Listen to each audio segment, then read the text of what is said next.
Welcome to New York, Quebec, and the water route to the center of the world. This is bonus episode 21, the famous Coureurs des bois of Nouvelle-France. Let me introduce two renowned coureurs des bois that fought for Nouvelle-France during the French and Indian War. Both men were mortal enemies of Robert Rogers and his Rangers, executing a clever strategy of la guerre sauvage and constantly thwarting British plans on the syncretic frontiers of New York and Quebec. Charles Langlade was commissioned a lieutenant in the Troupe de la Marine and led the ambush against British General Braddock in 1755. In 1757, he was in charge of native forces that participated in the massacre outside of Fort William Henry.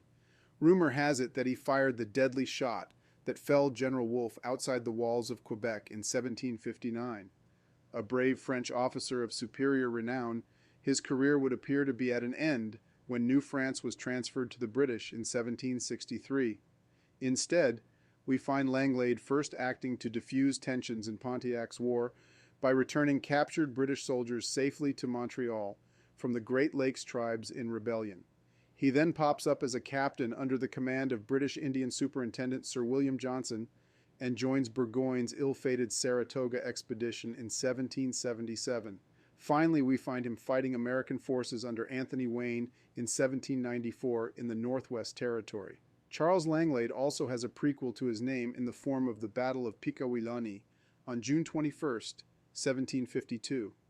Many Quebecois consider this French raid on a fortified British stockade located on the Great Miami River to be the opening shots of the French and Indian War.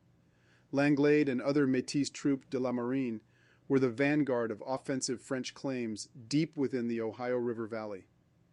Jean-Baptiste de Langy was a Canadian skilled in la guerre sauvage and was a constant menace to British efforts during the French and Indian War. Langus served in Acadia at Fort Beauséjour, and when this fell in 1755, he made his way to New France. He was instrumental in the scouting and isolation of the British post of Oswego on Lake Ontario.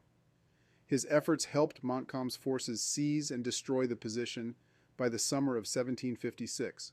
In 1757, he was employed in cutting off Fort William Henry along the Portage Road to Fort Edward before it fell to Montcalm.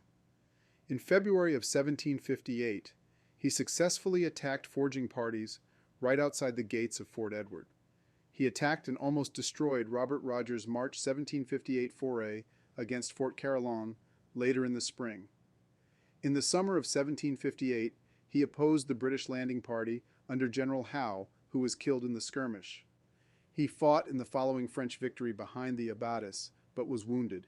He pursued Rogers after the infamous 1759 St. Francis raid in the fall and almost succeeded at killing him in an ambush on the ice of Lake Champlain outside of Crown Point in February of 1760. He sadly drowned while scouting outside Montreal later that year. Thanks for listening to New York, Quebec, and the water route to the center of the world. Don't forget to check out my new YouTube channel under the title NYQC 1754 Podcast.